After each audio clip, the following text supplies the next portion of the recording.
So Manny's here representing, and I think that Deborah's here for Jeff. Jeff's still out on paternity leave.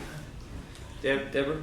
Deborah's here for Deborah. For Jeff, right? I'm here, Or for well, classified I'm here all the time, and I'm here for Jeff today too. Okay, so, and Jeannie is here. Hi, Jeannie. Jeannie is to sign in, please, like, what's my line? Jordan's here, Julio's here, so we can do our thing. I think we'll go ahead and start as soon as Jeannie gets settled, and Julio will send this thing around for you to sign. Great, thank you. And then we'll get started. Did you have something, Jordan? I have class at 10:30, so I'll leave around that time. Okay, great. It's fine. Hey, Mark, how are you, sir? Good to see you. Okay, so why don't we go ahead and adjourn the meeting, or convene the meeting. It's my welcome. And let's look at the meeting notes on December 4th. Up December 4th. Those are being tabled because they weren't prepared. Okay, so we're going to be tabling the meeting notes of December 4th, and we'll bring them back to the next meeting. Mm-hmm. Do you have the tape, I guess?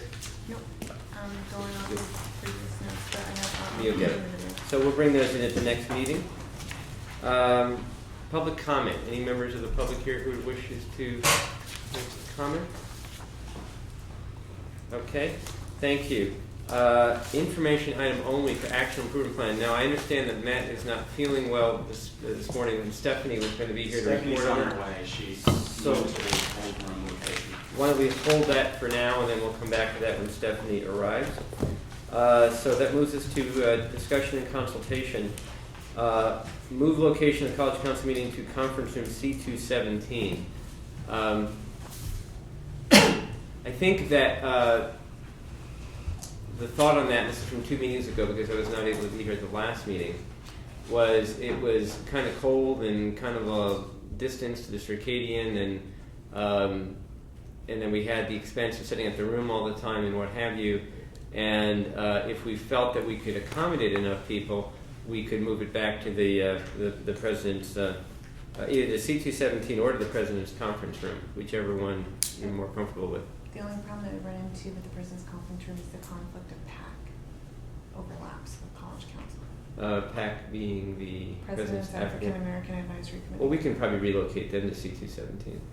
Okay. I mean, I don't really care. It can be C217 or it can be the president's conference room, but I didn't want to just move it unless everybody was in agreement with that. My concern with C217 would be that if everyone were in attendance, it'd be probably, it wouldn't accommodate 21 potential members.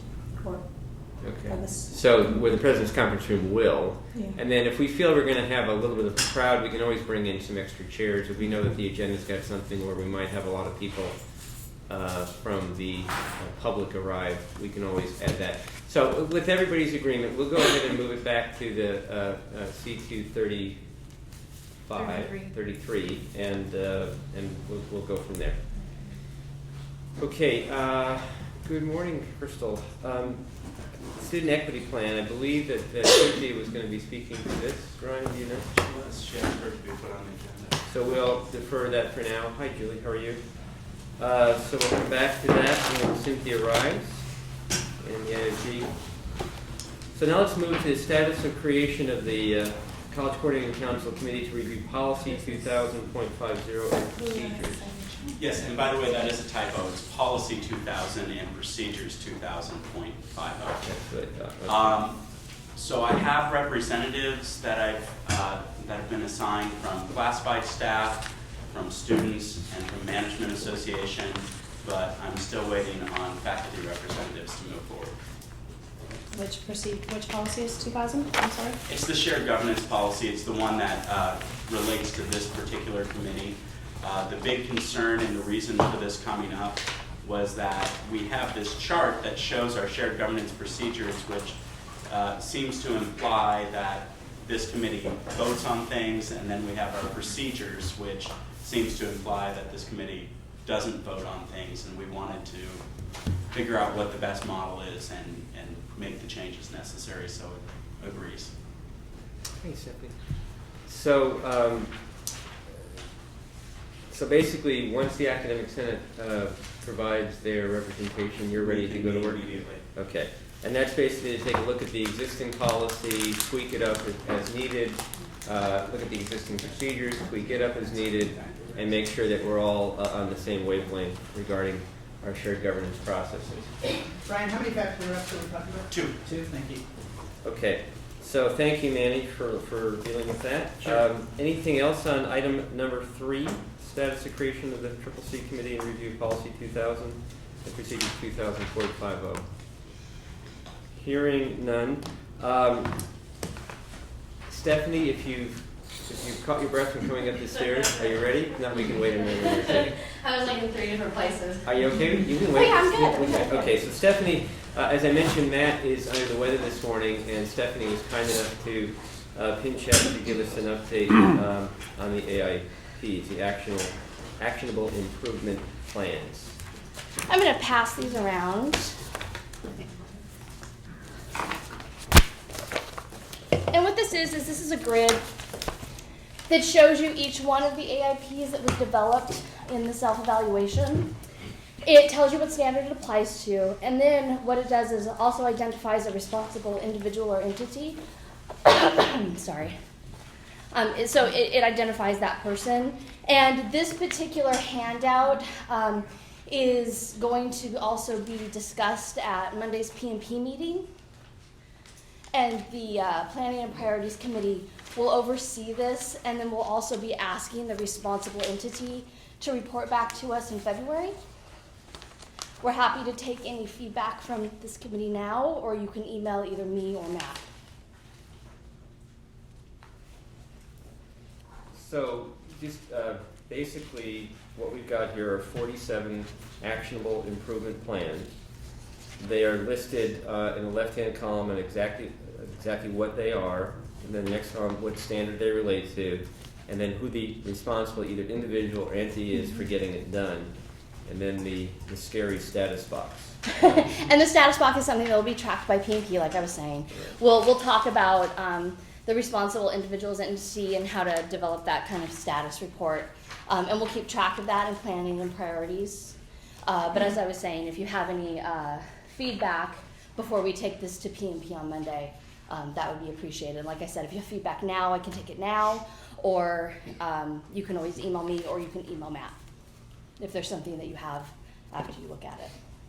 Stephanie, some of the responsible individual entities, even though they're being worked on in, let's say, a committee with a co-chair of faculty and administration, this only the administration or the administrator's office as the responsible entity. Mm-hmm. I wonder if that is just consistent, and if there's a reason for that, if there's a reason for not listing the faculty co-chair. For example, the professional development committee. The campus-wide professional development committee is co-chaired by faculty and the APP of academic affairs, but only as responsible party is only listed as the vice president's office. Sure. I think, and this was discussed and developed through coordination with the executive committee, correct? Right. And so I think that that's how it was identified. But certainly, when it's applicable, if you would want both of those co-chairs I know some of the named, we can go through. Okay. We can go through. I mean, because we can access that too. We can definitely identify both like parties Okay. in the places where it's applicable by all means. And I'll do that before we. We've already sent this draft out to P&P, but we'll definitely make those additions. Okay, maybe before just we send review it out. that, and if there is a committee that has a faculty co-chair or some Completely. other non-administrative member who's at the head of that, they can be added to the responsible entity. So let me ask you when it's jumping out at you. There was the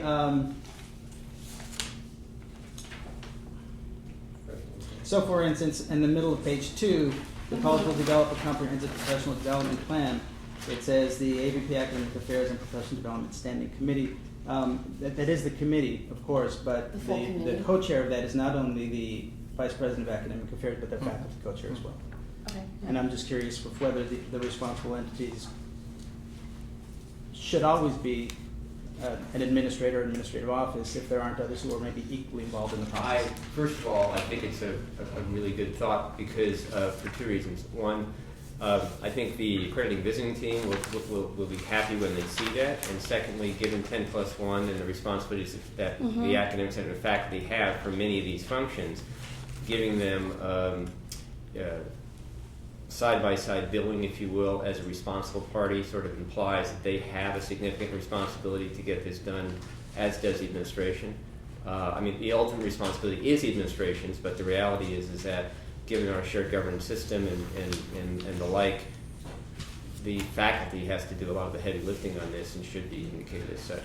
Well, I think another benefit of that too is there's also contact information. So Yes. for example, this will go up on the website, and if somebody were looking to see the status of where we are and had a question. So for example, the reason I'm asking for a little bit of detail as to how much you want on there. So say on the first page, where's the first one?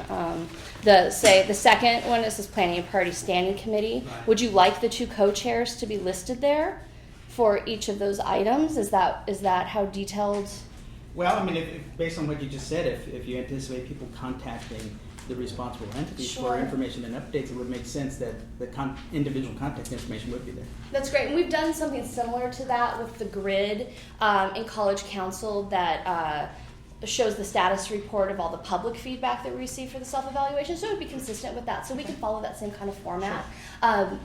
I know you're not on P&P, but after this is done, what I'll do is I'll forward it so that this committee can see how we've updated that as well. Yeah, completely. That might happen after Monday's meeting at P&P because that committee might also want some changes. So I'll try to send that to this committee, the most updated version after P&P meets on Monday. Thank you. Good. Thank you. Excellent. While Stephanie's here, maybe I can ask her to kind of do a 2-minute overview of where we're at the accreditation visiting process. Sure. We were the pre-visit last week and some of the stuff. Absolutely. So the pre-visit is something that's standard that happens on all site visitations during the accreditation process, the accreditation review process. Typically, the pre-visit is the team chair and an assistant. So we had a visit last week with the team chair and then the assistant to the team who's a dean. So the team chair is a president of a college and then the dean, and they came in. And what it helps them do, the purpose of that is for them to gather some information so that they can be more focused on their primary visit because they're only here for a few days and they have a lot of work to do. So that helps guide it. What school are they from? The team chair is from College of the Redwoods. Yes, it's Superintendent President Kathy Smith, who's the Superintendent President of the College of the Redwoods, and Tracy Thomas Is a dean is at. the dean of several areas in that college, and she's quite experienced. Is the Redwoods president new to Redwoods? No, she's been there for at least 4 or 5 years, I think it's maybe 4 longer. years. And she was president at another school, I want to say Mendocino for some reason or something like that. But she's got a lot of experience both on the instructional side of the house and the CBO. She was a CBO in her past life as well. And very engaged, very, very up on the standards, very, very up on the accreditation process, very savvy. When she was here, she met with a lot of our shared governance leaders. She met with Jordan, as I recall. Did she meet with you? And Dev. And Deborah, she met President with. Cairo. And President Cairo. she And met past with, presidents Hanby and Martinez. and myself and others, and very insightful, very no nonsense, very a good listener, a was just really curious. really good listener. So but my point of going on about this is that we're in good hands. I mean, I feel very blessed that we've got a very solid team chair, because those of us who've been doing this for a little bit know that the team chair can make you or break you. So I think we're going into this with at least a good team chair. My initial impressions, I met with her for about 30 minutes, as did other people at this table, and my initial impressions are that she's very solution-oriented.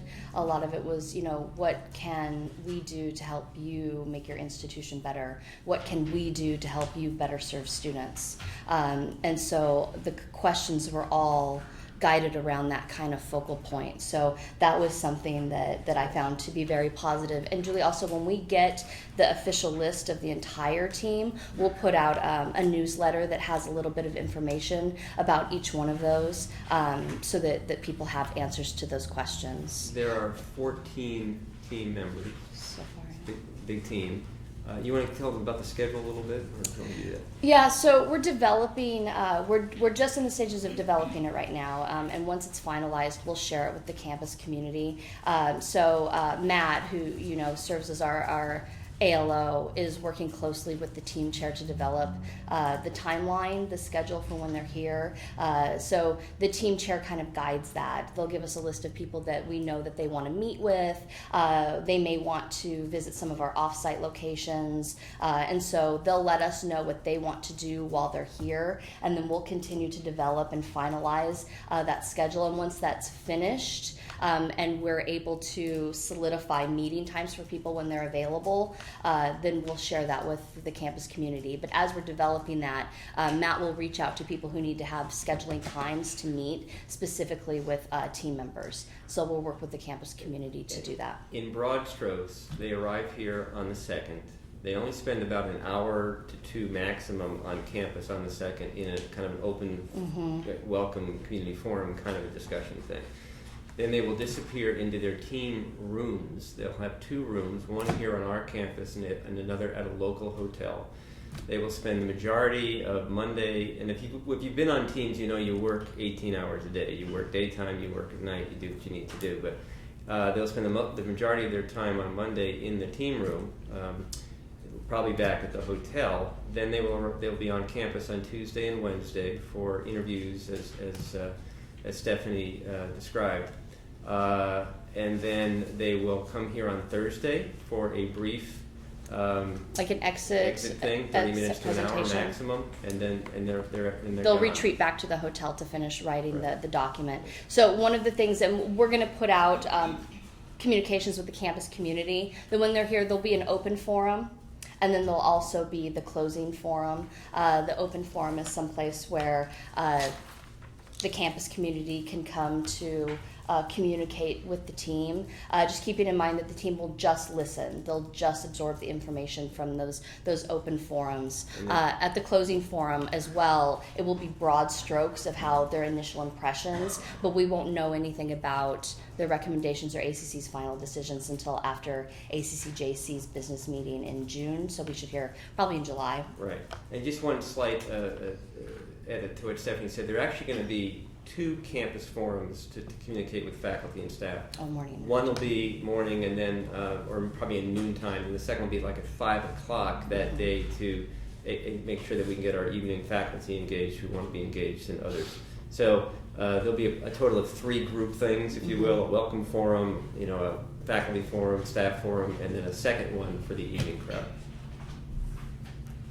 So, suffice it to say that Stephanie, Matt, our P&P group, everybody who's been working on this has been doing amazing work. And part of this is our level of preparation. I mean, you do get extra marks for being prepared and taking it seriously, and having the website right up to snuff. And I know that's what Matt and Stephanie are spending a lot of time with Michael and Dave down in our PR office.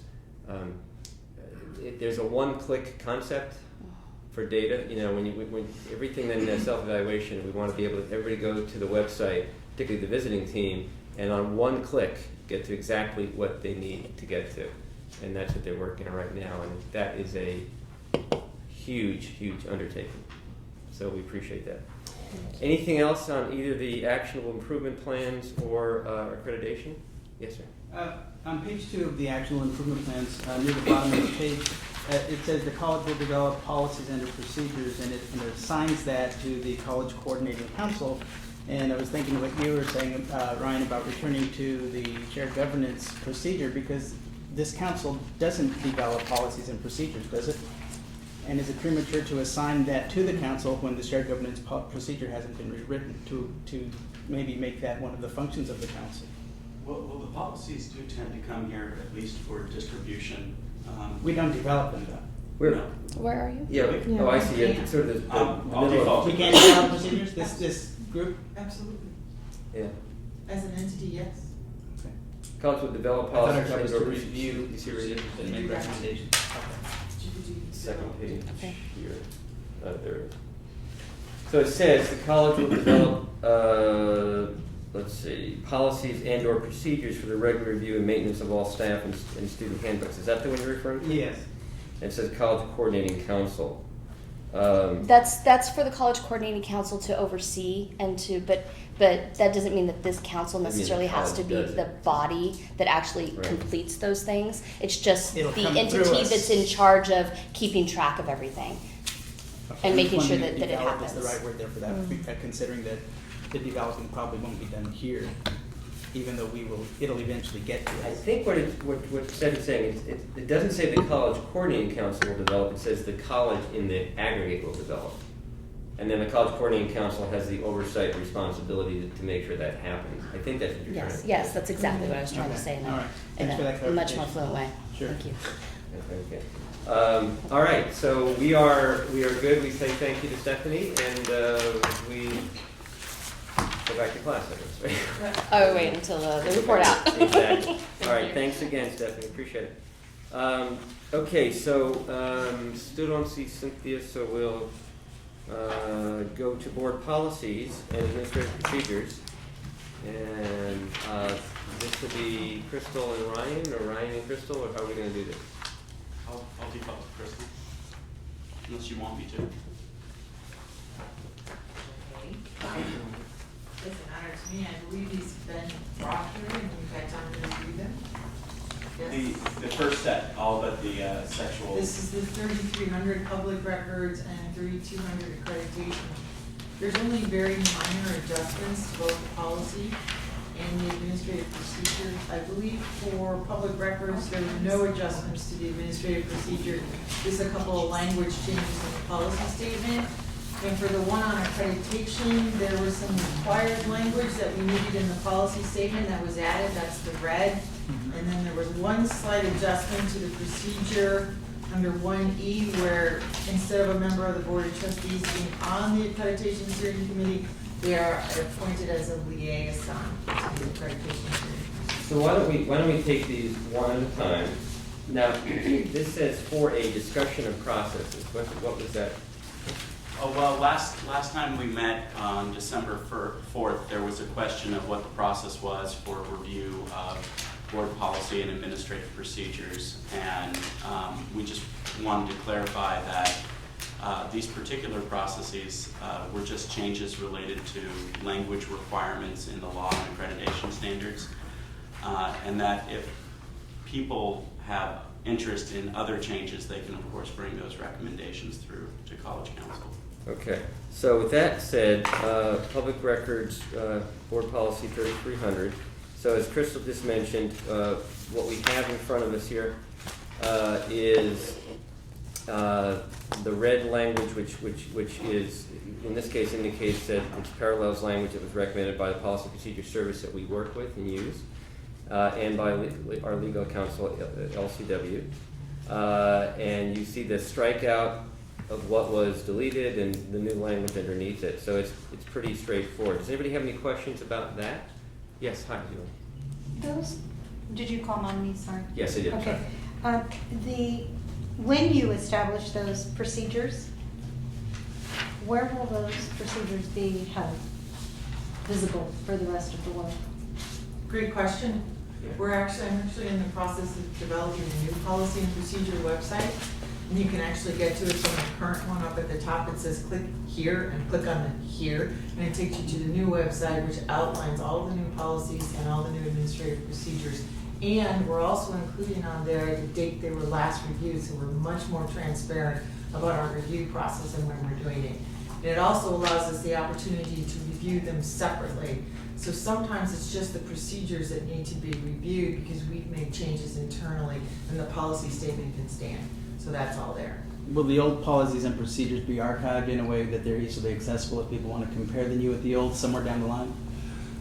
Well, there's not a way for me to easily do that because they don't want us to publicly show those because we're now under the governance of the new ones. But I do keep a file in my office with everything.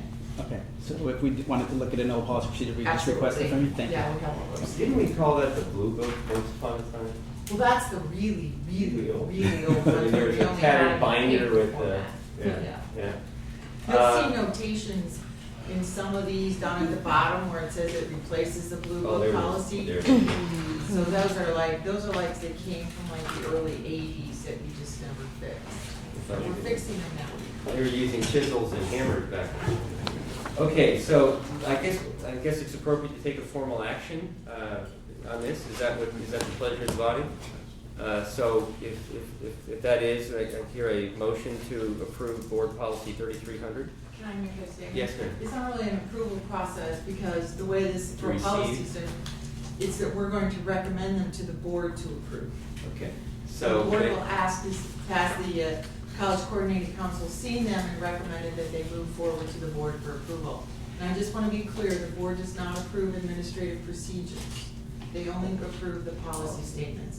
The administrative procedures, that's what you folks have to work on approving, if you agree with those. Thank you. That's how we implement the policy. So if I can hear a motion from someone to recommend that the board approve board policy 3300. So moved. Joe, do I have a second? Second. Marshall, any discussion? All those in favor signify by saying aye. Aye. Opposed? Abstentions? Thank you very much. Go back to Doug.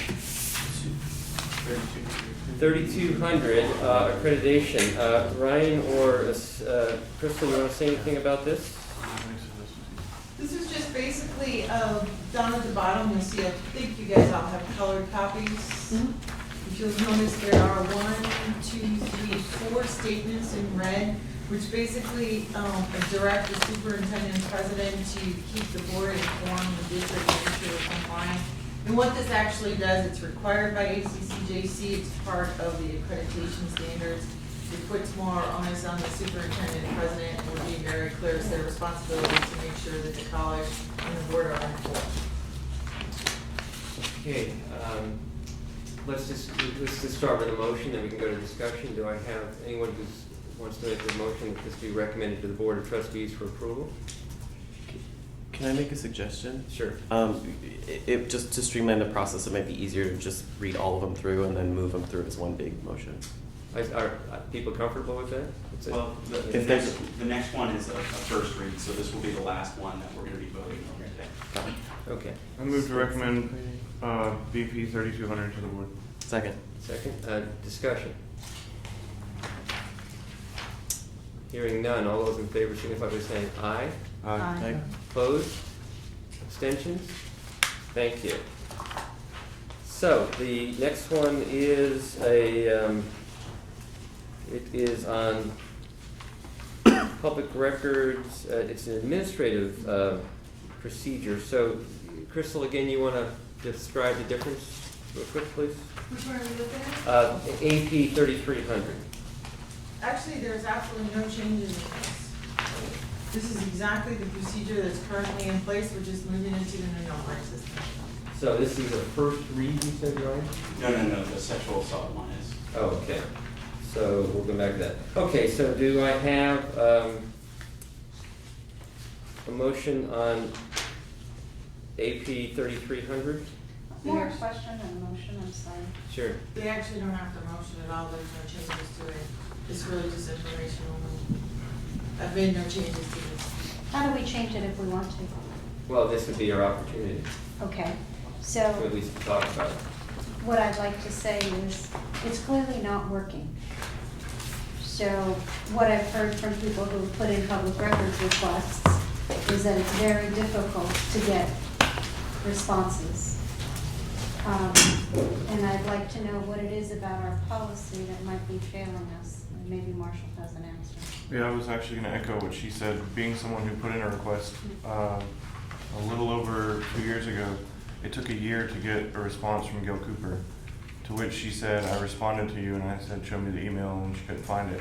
And I think, not saying it's her fault or whoever's fault, but I think there needs to be some kind of process in place so that doesn't happen. A year is kind of a long time to wait. Yeah, so I guess my first reaction to that would be, is the procedure itself reasonable? And if the procedure is reasonable, then the issue really is the implementation of it and what do we need to do to fix the fact that the procedures are not being followed accordingly. And those are two different issues, right? Well, see, this, from what I read, this outlines that the president's office, the superintendent president, right, is responsible for this. Right. But this is not how it works. We're told to send our request to, I can't remember his name, but someone, I think it was HR or PR, and then they send it to Gail Cooper, and then Gail Cooper responds to you. Well, I don't know what that was in the past, but I know that I get CPRA, California Public Records Act requests somewhat regularly, and what I do with them is they immediately go to the Office of General Counsel, and I try to keep tabs on how quickly they are responded to. This is very specific. The law is very specific as to the timeliness. So to the extent that that is failing us on occasion, because it's probably not all the time, then we need to look into the individual, or look into that individual incident, if you will, and then deal with that. Okay. So the question becomes, is this government code, I mean, these are references to the government code. This is pretty standard language, right? I actually do think this procedure needs to undergo a recall. Okay. Well, and if this group would so suggest that, I'd be happy to take it back and make sure we do follow guidelines, and I'll try to figure out what the process was, or what a new process or better process should be, maybe put timelines in here for you, and bring it back to you for approval. And I'm all for that if that's the pleasure of the body. I'd like to move for reevaluation of AP 3300. I'd like to second that. Further discussion? Well, just a point of reference, so under our current procedures and as it relates to this committee, the next step would be that this committee would assign that task to either a work group or an existing committee or individuals to do that. Well, what I heard, I think Chris volunteered. will say is that she took Just it up. making sure you volunteered. I did. She did. Okay. All right, so I have a motion, a second, more discussion? More discussion? Yes, sir. Crystal, will you be taking suggestions from Absolutely. people across campus, or will you be forming a shared governance committee to work with you, or how The will? first step would be to consult with my legal consultant, Lieber Cassidy, and find out what currently is in place. And then I'll bring that to the appropriate groups for them to review and make suggestions. Thank you. And the title in here will be corrected for Vice President of Administrative Services, since that doesn't Yeah. exist, okay. Okay. Further discussion? All those in favor signify by saying aye. Aye. Opposed? Abstentions? Thank you. Okay, so I believe that will take us to, AP 3200. right, which is accreditation. So, Once again, no changes, right, Kristen? Just one, and under the accreditation steering committee, 1E, where we change the language from a board member being added to the ASC to one being appointed as a liaison to the steering committee. okay, so where are we on that? I don't think that's the version we have. No, we have the added, not the liaison. Yeah, ours says added. Well, I believe what they wanted to do is it should state, one member of the board of trustees will be appointed as a liaison to the steering committee during the self-study process. It should be a liaison, not an actual member. For operational purposes, boards should not act as operational members of any committee. Can you read it again, what it should say? One member of the board of trustees will be appointed as a liaison to the steering committee during the self-study process. During the self-study process. We're just striking the word added and we're inserting appointed as a liaison. Correct. And I move to approve AP 3200 with the adjustment of striking added and adding appointed as a liaison to 1-E. Second. Further discussion? All those in favor signify by saying aye. Aye. Opposed? Abstentions? Very good, thank you. So now we get to the first reading of Board Policy 3540, which is sexual and other assaults on campus. So this is a big one, folks. So can someone give us a little bit of history and background as to how this was developed and how it got to this stage? Well, basically what you're seeing is the template policy recommended by Lieber Cassidy. And you can see in the procedure, there's a lot of spots where we actually have to fill in the office and the position people will be notified. This is a very big issue right now across the country. Sexual assault on campus is something we definitely have to address and put a policy and procedure in place for. There's no ifs, ands, or buts about it. We're way behind the times on this. So we wanted you to look at this. Again, I said this is the template language. Template language can always be adjusted for us locally, but we do have to keep basically a lot of the content of this because this is legally required. As she says, everything in red ink is either legally required or legally recommended. And in most cases for this one, it's all legally required. Crystal, does their template include the new requirements of state law that were passed last year yet? I believe it does. She usually sends me very updated copies, but I will double check for that. So, just for point of clarification, we have the policy statement, 3540, and then we have the administrative procedures, 3540, which is really fills in all the detail. There's a lot of information here, and so I guess the question would be, is this something that we would want to hash out here? Or is this something that we want to send back to a work group to take a closer look at? Obviously, our student affairs people would have some interest in this. Our students would have some interest in this. Legal would have interest in this. Everybody has interest in this. Yes, Crystal? I think it's important to note that she states for us on the administrative procedure that these are the minimum requirements. Because at campus, we probably want to see if we want to put in that.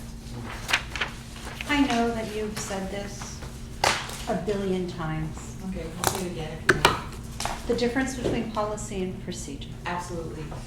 The policy is what the board approves and is their purview. We make recommendations to them that this is the way we believe it should be approved, but they can always change it.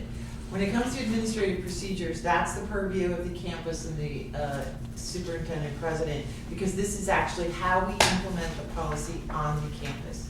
It's the administrative procedures for the policy. The procedures never go to the board.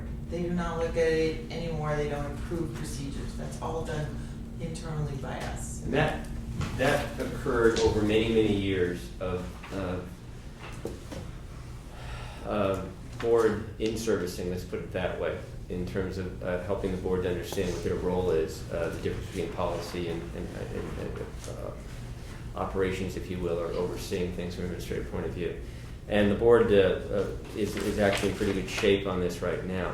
They will probably have some interest in the procedures, just to make sure that they're being implemented or they're being followed through because of the importance of the situation.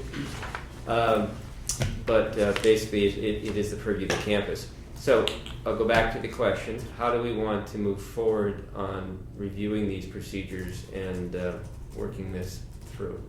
Well, I would like to recommend something that I'd like to see added to the policy. Good. I was just going to say, you can actually add to the policy statement as well. So what I'd like to see on the policy is some sort of posting of facts. So this person was assaulted at such and such a place on campus, and I'd like to see it within 24 hours so that our students are aware of where there are potential dangers. Without We used to do specifics, that. without specific names, what you're asking? Of course, no names. Okay, okay. But it's. That there was this kind There of an was an assault that assault, happened in the exactly. student center Friday night. At such and such a time. So you want something in the policy statement that says that the college will post? That the Post a college is warning or- committed to posting publicly what happened on this campus. Okay. If I may, I know that it's not in this language here, but I believe that has been the practice so far. That's what I think. Yeah. That it has been the Yeah. practice in the past. And here it says that we're gonna post it on our campus website, and I don't know if that's good enough. I have a question though about timeline because not every assault will be reported within 24 hours. Well, So within 24 hours or of not, us. yeah. Yeah. I just think it's for the safekeeping of our students. Yeah. So it's about, it's the where and time of the assault, right? Yes. I mean, I'm sure the students may have more to say on that, but. Okay. And So- the mode of disclosure, I think, is what Right. you've talked about. Right, And- Which that's is not important paper. also. And All emails we have for them. where you want it posted physically on campus, where, No, I want to post it electronically. Physically, it's not, I think. you So it would seems email like- to everybody on Uh-huh. campus? A I think working so. group that would include the student affairs folks, the human resources folks, Me. the faculty association president folk, or I should say a very concerned faculty member and mom and person, right? Would make sense. So, Dr. Bell, when do we have our new dean of student life starting? How close are we to that? We expect that name to go to the board at the February 4th meeting, and so there's a negotiation behind it, I would think probably early mid-March. Who's the class?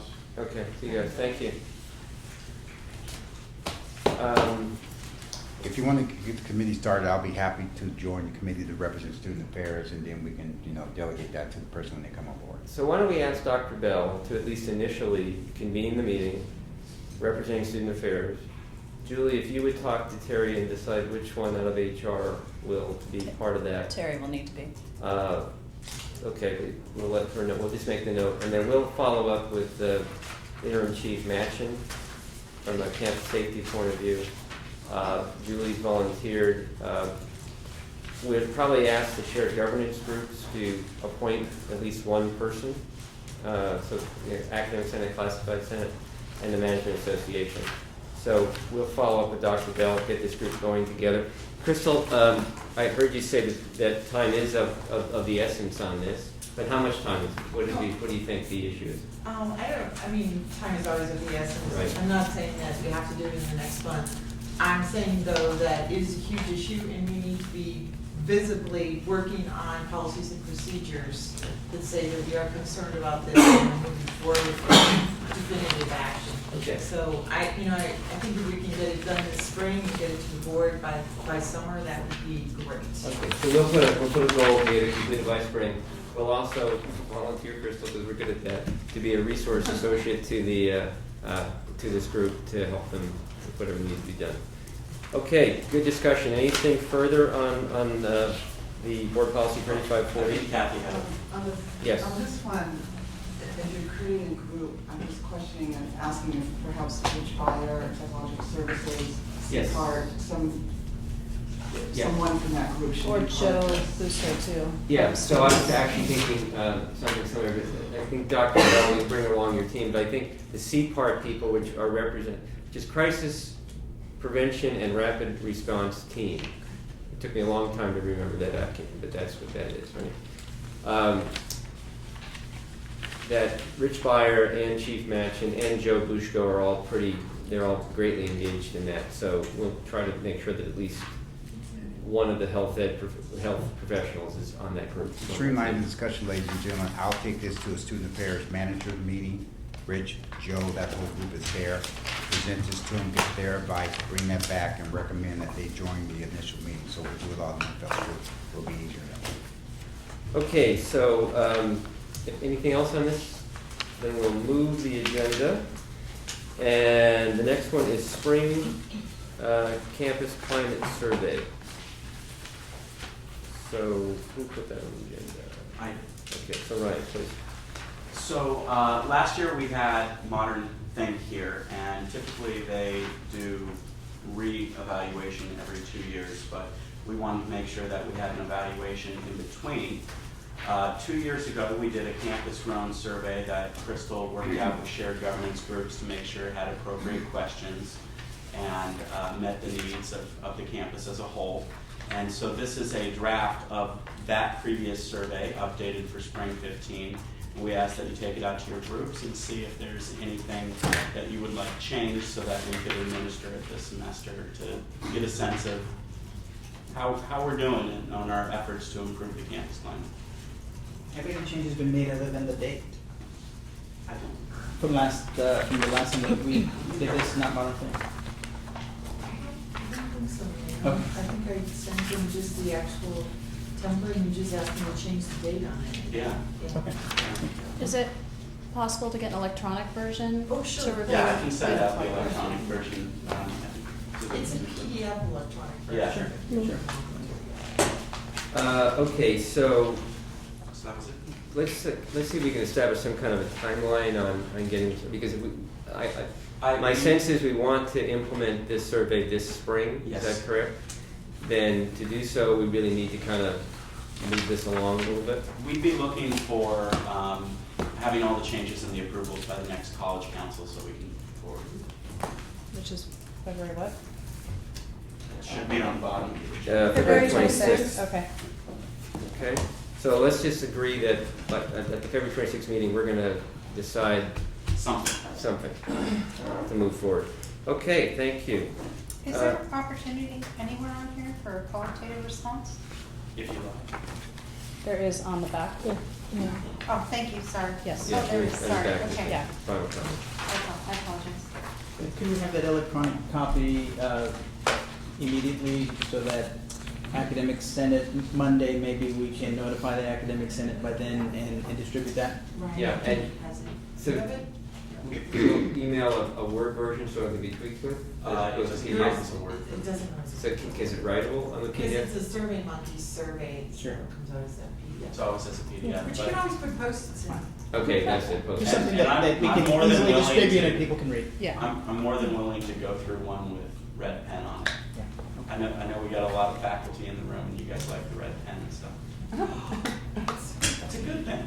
Is the best way for the feedback to come to this body? Should we have feedback go to anywhere else or just bring it all back here? We will take it through other standing committees as well. So if I get emails, I can kick them over to you? Yeah, here's Ryan is the primary staff member responsible for putting this together, working in conjunction with Crystal. So in order to expedite our process and to make sure that by February 26th we've got a done deal, funnel it all through Ryan, please, and he can kind of put the master errata sheet together or something so that you can bring it forward. Does that make sense? Makes sense. Okay. All right, so we'll move on. Thank you. Cynthia is here. How are you feeling? How are you doing? I'm doing well, thank you. Good. So you were on the agenda earlier to do the student equity plan. So do you want to say anything about that? Sorry, I got held up in my 9:30 meeting. I wanted to give you an update. I met with the Academic Senate on last Monday, to provide an update on where we are as a college with the student equity plan. And in December, I held a meeting with the committee. 14 members attended. This was the last week of school before the break. And the committee is recommending the following funding plan of our $1 million 9,000 allocation. That $500,000 be available to the campus to submit proposals to get ideas on how to address any achievement gaps that exist in our student data. So $500,000 would be invested in the campus, and then the committee would determine how to spend $500,000 to address needs identified by the committee. An example is many committee members were expressing this need for the campus to pursue some type of social work service available to students. Because what they find is that many times students are experiencing lack of adequate food, housing, access to low-cost legal services, social work types of services. And so the committee really is deeming that to be a priority. So that might be something they would fund out of their $500,000. And that's the funding plan. So the next component is to develop the rubric that will be made available to the campus so that you know what the committee is looking for and what types of grant proposals you should submit to address achievement gaps. So I held a meeting on Tuesday for the committee members to come and work on the rubric. And then what I'm doing, because everyone is so busy on the committee, I hold meetings twice a week. So if they couldn't make it yesterday, then today I'm holding another meeting from 12 to 1. So we'll continue to refine the rubric. And what the Academic Senate asked of us is to please return to the Senate with the rubric so they could also give feedback to that rubric. Right, I think the Senate felt they didn't have enough information on a first listen to approve that. Right. And especially to approve that amount of money without a rubric for us to see what kind of plans would be approved and so on. And we haven't placed it on the next agenda, it looks like. I'm reviewing that right now because I think we haven't received anything from you yet. Could you please place this on the next For agenda? Monday? Yes, I did ask the faculty members to be prepared to present at the Senate meeting. Okay, I will try and do that right after this meeting, but Judy is sending out the agenda in the packet today, so I don't know if I can get it on. I'll try to do it. Okay, thank you. Great. Wasn't the student equity budget 1.6? Oh, no. It was 1,009,000. Oh. Yeah, 46. Sorry. That's okay. So that's our student equity plan update. At the next college council meeting, I'll also bring you the rubric version that we have after this week. The group that met on Tuesday made really great strides, and I expect the same from the group that meets today at noon, that we will make great strides on the rubric, and then I'll email the committee members the draft rubric for them to give final input and present what we have at the Senate. I think it's important for the senators to hear every step of the way so that, you know, we get the feedback loops informing the process. And should we place that as information with no action or information with possible action? Possible action. Okay, thank you. Thank you. Good. All right, well, I want to thank Dr. Levo and so many others for the important work that they're doing.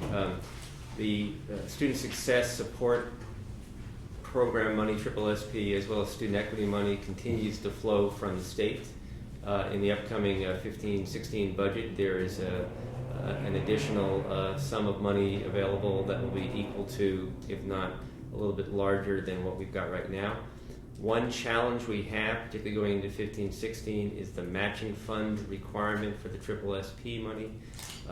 Fortunately, student equity does not have a matching requirement. So from a budgetary point of view, we're looking at our ability to accept that money for next year, 15-16. But hopefully, we're also working legislatively and through the Department of Finance, the Legislative Analyst's Office, and others in Sacramento to do away with that matching requirement and or to reduce it dramatically. And if I could remind everyone, the student equity money is to address achievement gaps that exist in our student data. The SSSP money is for the school to be able to provide the mandatory services. That is, all brand new students must get orientation, assessment, testing, and an ed plan for every single brand new student. And remember, we were joined by 5,500 brand new freshmen this year. We'll have 5,500 brand new freshmen next year. That's 11,000 students who all need all of those services. That's why we need that SSSP money. And what's interesting about SSSP, because they require the matching, it sounds like new money, but it's not, because you've got to allocate an equal amount to it, or it's a 2-to-1 match.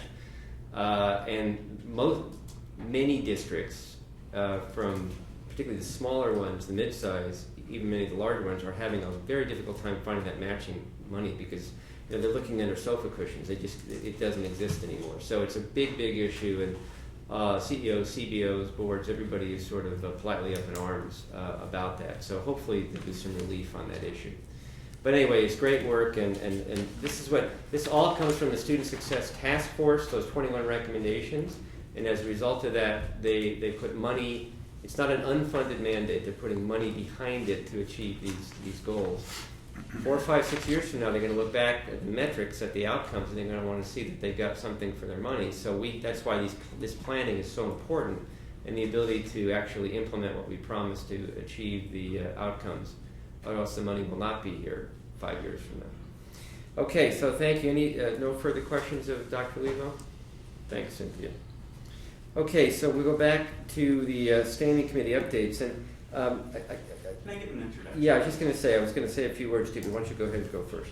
So at the last meeting, we discussed how we would want updates from the standing committees. There's 9 standing committees to the College Council, and it was suggested that at least to get us started, we would invite all standing committee co-chairs to come to this meeting. And I think as we're looking around the table, we can see that maybe we gotta come up with some better processes and more advanced notices. Although a lot of people play double duty, so we do have some committees covered here. I want to say that one of the things that came across that we're going to have to work with is that some of the lists of committee co-chairs may not be as up to date as we'd like on the website, so we'll be working on improving that and making sure that we have the appropriate co-chairs listed and moving forward on that. So the goal is that for each of the standing committees that are here, they can give a brief update of what is going on in the standing committee to inform the College Council as the College Council moves forward into this spring. And for those that aren't, I will follow up with them and make sure they're at the next meeting. And so, I'll just dovetail on that real quick. If you go back to item number 3, the status of creation of the CCC Committee to Review Policy 2000, etc., 3 and 6 are kind of inextricably linked in terms of how we state in our procedures and in our policy how the standing committees are to function and operate and how they are to report back through the College Council.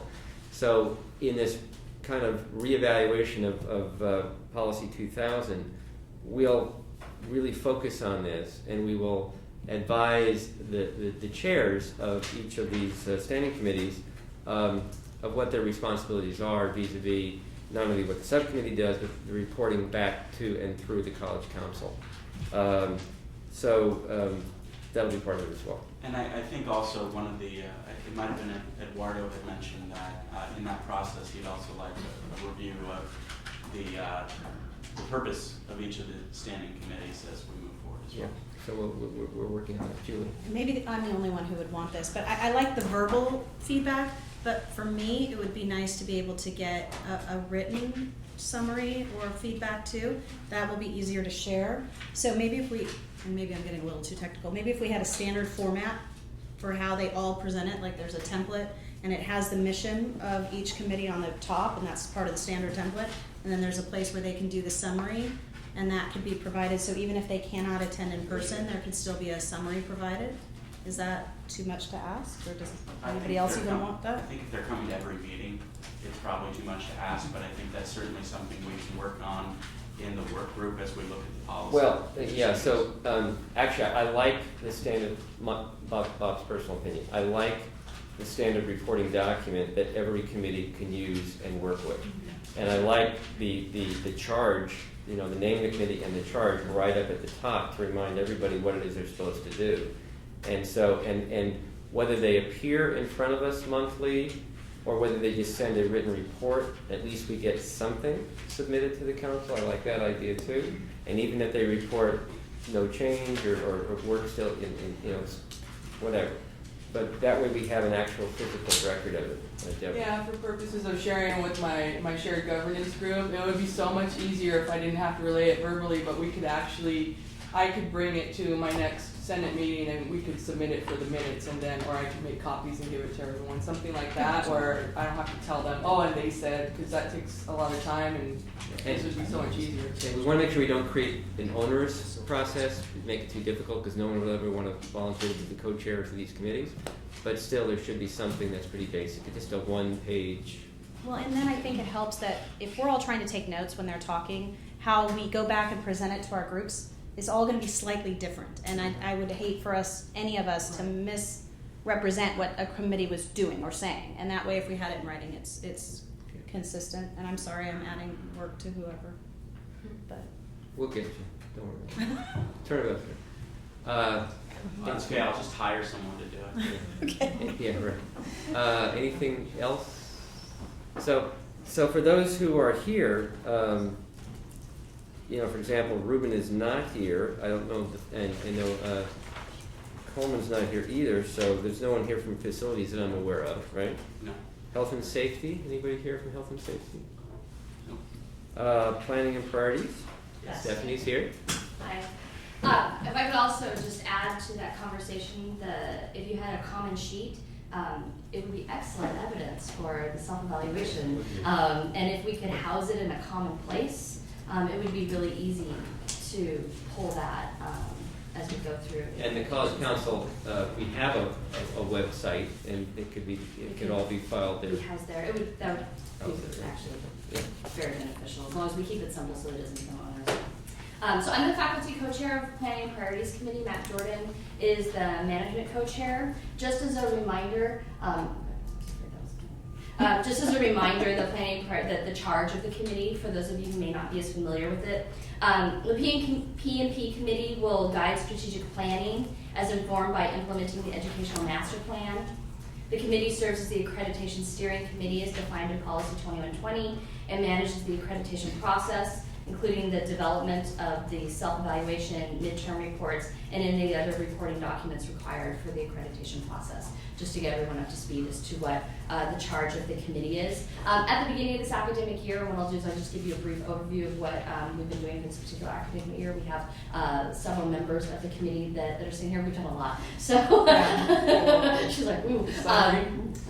So what we did at the very beginning of this academic year is we set goals for the entire committee that was based on our charge, and we had 4 primary goals that we're working on for this academic year. That's to complete the self-evaluation process, which obviously there are multiple steps and multiple things we have to accomplish under that. To review and refine the planning structure, to go through the process of the annual update for the educational master plan, and to develop the process for the EMP updates. Because PMP deals with planning as well as accreditation, depending on where we are in that accreditation cycle, obviously accreditation takes up a good portion of our agenda. And so now that the self-evaluation has been completed and reviewed by the PMP committee, we'll have more of a focus in this second semester of the academic year to focus more on the EMP and the strategic planning side of the house. Our next meeting is on Monday, and on that particular agenda we'll be talking about evaluation mechanisms for reviewing the educational master plan. We'll talk about primarily right now we're focusing on developing the process for updating the educational master plan, because that seems to be our largest gap, not the ability to go back. I don't know if you realize that in the educational master plan, it calls for an annual update. And so we have to have a conversation about that. Is that really the most appropriate way to update the educational master plan? If we do it every single year, what process do we go through? Because one of the things that we're given to as a charge in our committee is to do the updates, but we don't have a clear institutional process. And so I think we need to go back and really focus on that process to make sure that all of the shared governance entities have ample time to go through and review and give their feedback and review the final updates before we bring it forward to College Council and then on to the board. So those have been our major focus.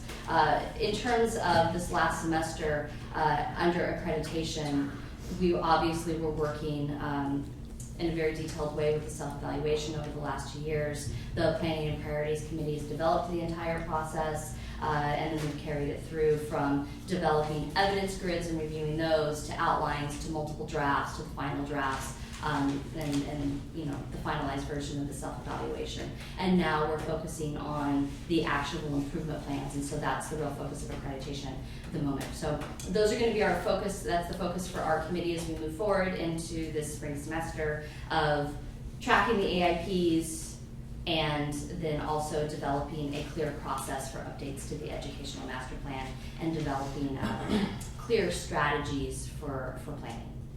Very good. Thank you. So, hard act to follow. Good job, Stephanie. Thank you. This is great to hear things are moving along so well. Don't see anyone here from BRAC, from the Budget and Resource Subcommittee, although I can tell you that on the budget side, Joe as the administrative co-chair and Danny have both been working very diligently on things. We just have to get them to report them out. Calendar Subcommittee, I think Dr. Bell is at least here. I am here, and I'll be happy to report out. I am the, ladies and gentlemen, I'm the administrative co-chair of the Calendar Committee. Mark Whitworth is a faculty co-chair. Briefly stated, the charge of the committee is to recommend to the college an annual college academic calendar for the college for each year. The committee took up the activity for the 2015-2016 calendar. Discussions began in November.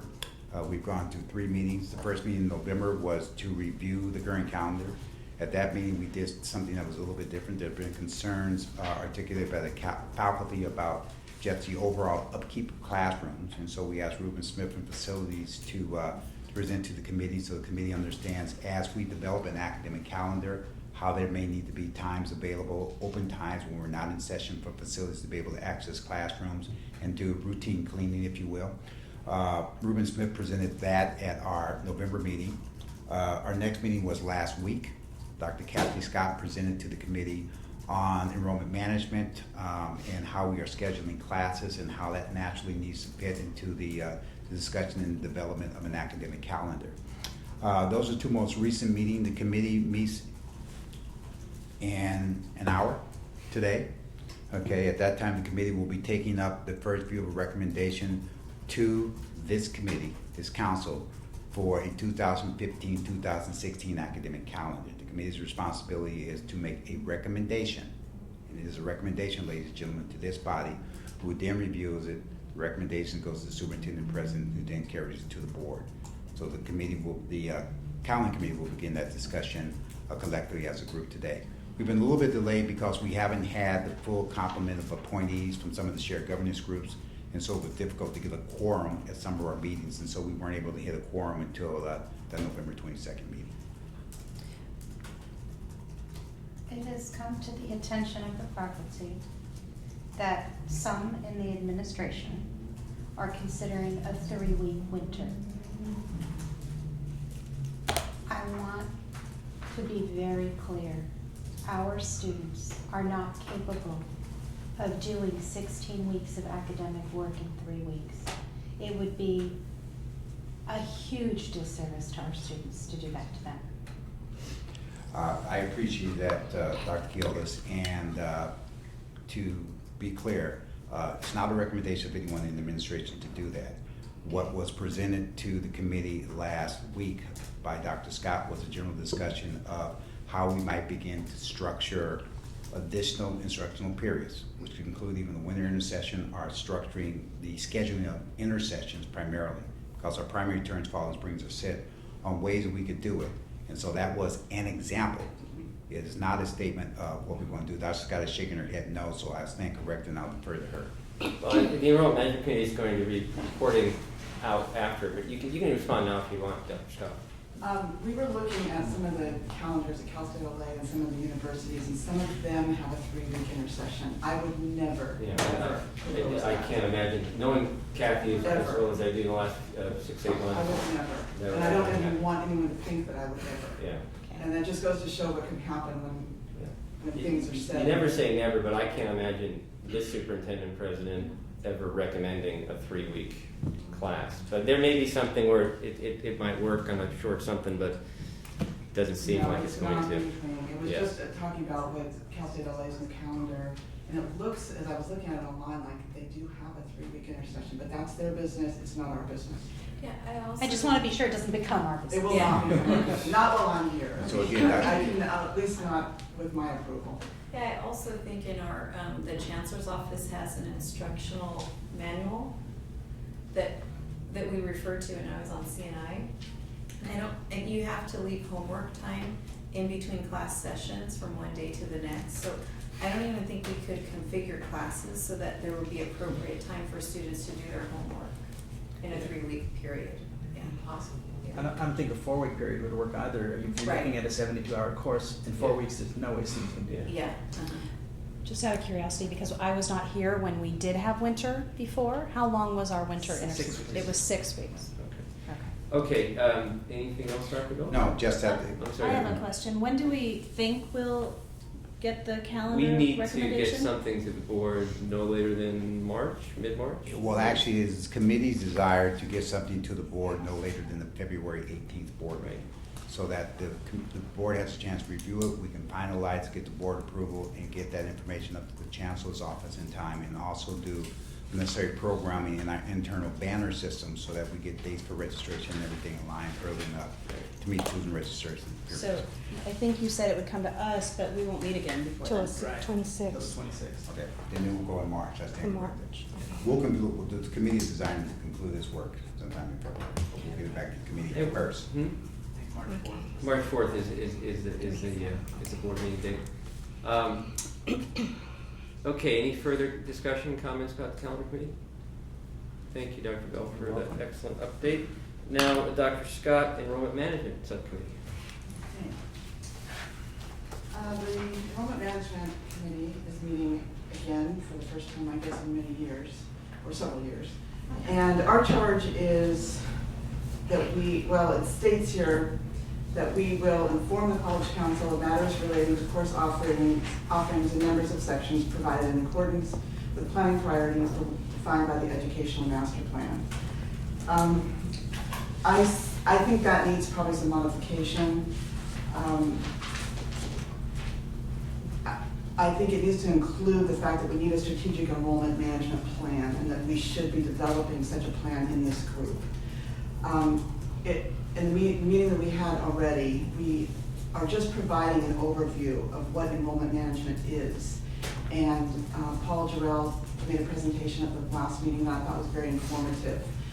He also gave the same presentation to the deans, but it's about, and it came from the CIO conference, and it's about how we are paid, which I don't think people generally understand. And all the factors that come into trying to schedule and making sure that we get the funding that we need to operate.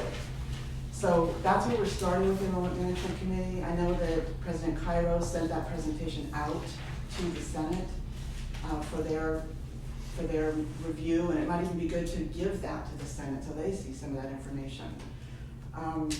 Going forward, I'd like to continue with the educational process about what enrollment management is, and we will start looking at the elements of what should be in an enrollment management plan.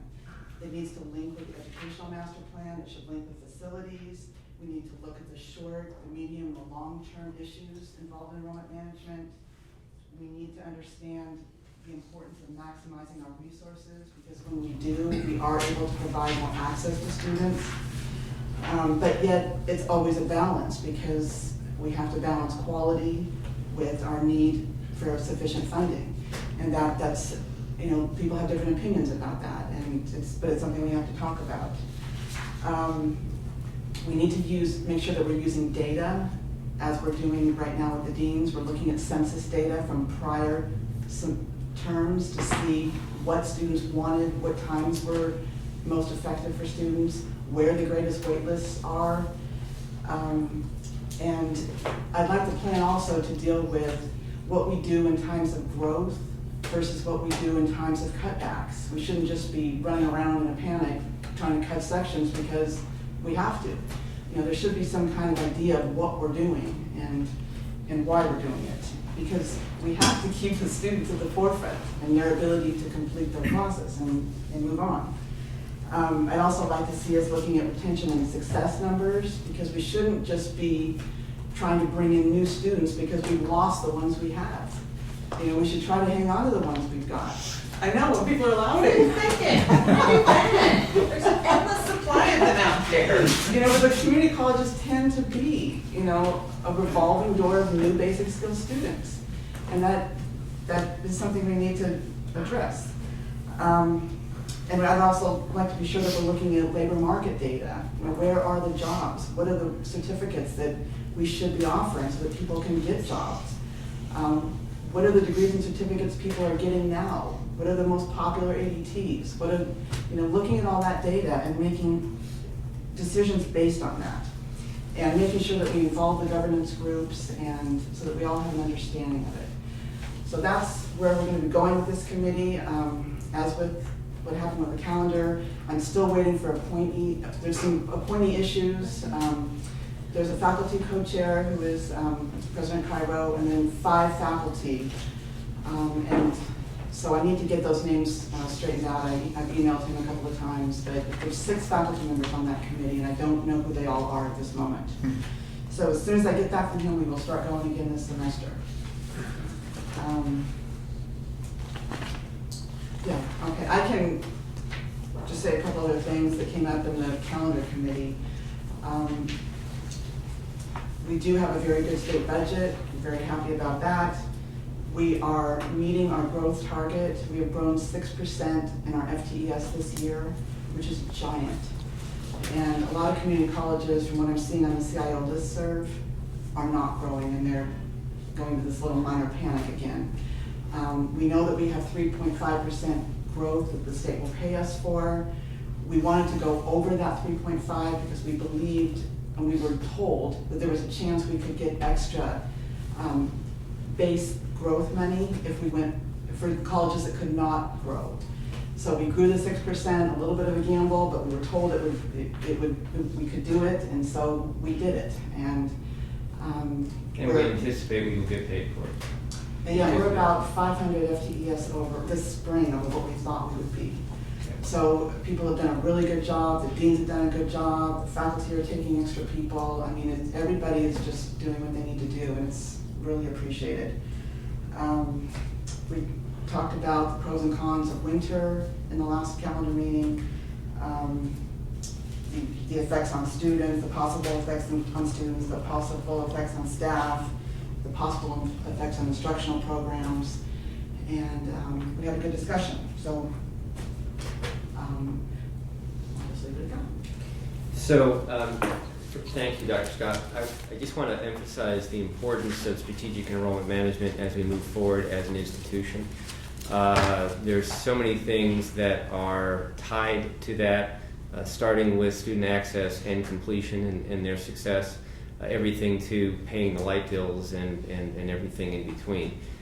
So this notion of mounting the right schedule that leads students to their end goals as efficiently and effectively as possible for them is sort of the nirvana. That's the new mantra, if you will. And so we're laser focused. So the work of the Enrollment Management Committee is going to be very important as time goes on. It did take about a 3-year hiatus for one reason or another, but under Dr. Scott's leadership, and your faculty co-chair is, do we have one yet? President Cairo.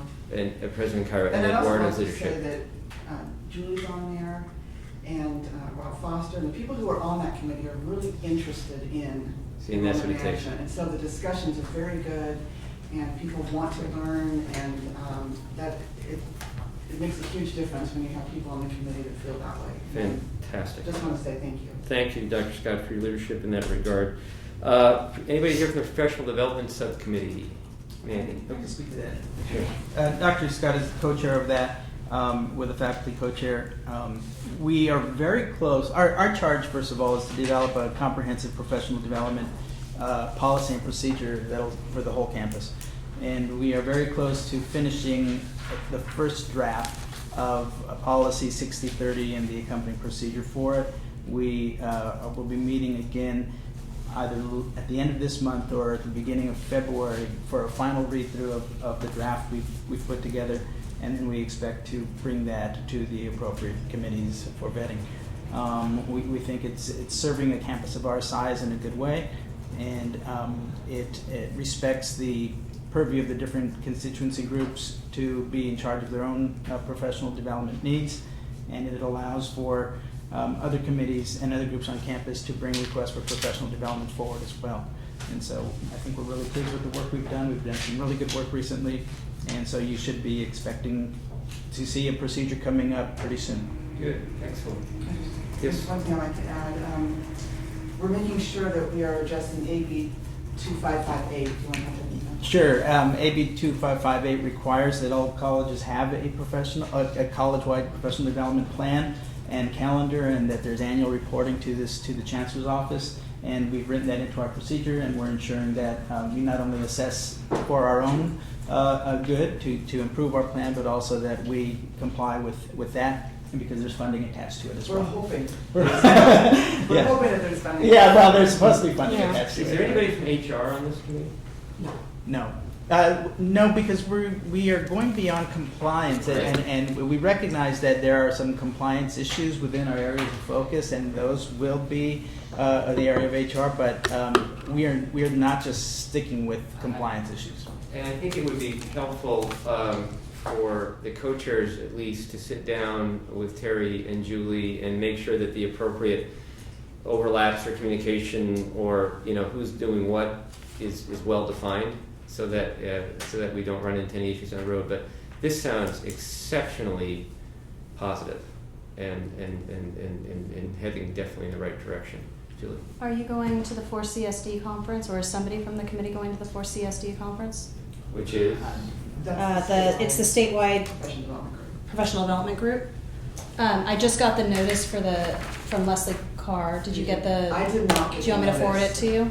Yes, and we're gonna need, is Pat Rose stepping up to be the? You're right, with Lynn Wright's departure, Pat Chair will be stepping up to be the co-chair, the faculty co-chair. Pat Rose, she's on the committee already. She'll be becoming the chair of the faculty, of the Academic Senate Faculty Development Committee, and therefore she'll serve as the co-chair, faculty co-chair on the standing committee. So if you could forward that to maybe Pat and I can go. And Pat, yeah. Pat, and to you? Yes, please. Okay. Yes, I'll do it when I get back to the office. Thank you. Thank you, Manny. That's good news. Anybody from Sustainability Committee here? I see Mark here from the Technology Committee. So, Mark, would you please? Thank you. Sure. Hi, I'm Mark Sakata. I'm the co-chair, faculty co-chair for the Technology Committee. Our charge is to advise the College Council on matters related to academic computing and technology, and in support of the Educational Master Plan. Now we've gone through change in leadership this year. So this year I'm going to be co-chairing with Dr. Corner, and we're working on the membership of the committee right now. We anticipate having a meeting next month on the 20th. And in the past we've looked at more recently. Our goals have included updating the survey process for technology to identify needs that will affect faculty, staff, and students. And hopefully this can assist in being a driver to help develop the technology, or inform the technology master plan development as well. Good. Yeah, just a few things. So yeah, our goal this semester will be to get some surveys out to faculty, staff, and students on technology needs to get some real ground level input on what the college should be doing with technology. One of the problems with technology plans across a lot of community colleges is they tend to be overly focused on the technical and infrastructure development without really giving much input as to where the college might need to go with instructional or staff-related technology needs. So our goal is to really fill that gap, and over the summer start drafting a technology master plan that addresses the needs of those individuals on our campus and pushes us towards a more integrated process. On the note of membership, both of our faculty representatives are out this semester. Just this semester, they want to come back, but so we'll need some subs. And ideally, in speaking with Leslie and with Mark, if one of them can be from student services side, that would be great. Okay. Mandy took that note down. Mark, thank you. Brian, thank you. Okay, so that brings us to the end of the formal agenda. We have announcements. We have 6 minutes. Not that we have to absolutely stick to 11:30, but that's our scheduled ending time. Does anyone have any announcements? Cynthia? Well, I just, last night there was community members at the board meeting requesting, they're from the Armenian community. They're requesting that the board consider adopting a resolution to honor the 100th anniversary of the Armenian genocide. And one of the community members was concerned because there was a shooting yesterday near Washington Park here in Pasadena. And so tonight at 7 p.m.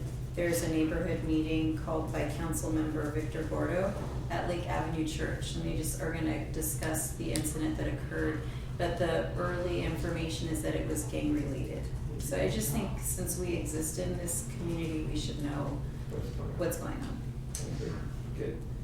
Anything else coming before the group? Further comments? I want to remind everybody there's a sign-up sheet that is out there, and I want everybody to sign. And I want to thank everybody for this really, I thought, very productive discussion and meeting, and the work of the college is taking place, and our shared governance process is beginning to come back to the place that we all want it to be.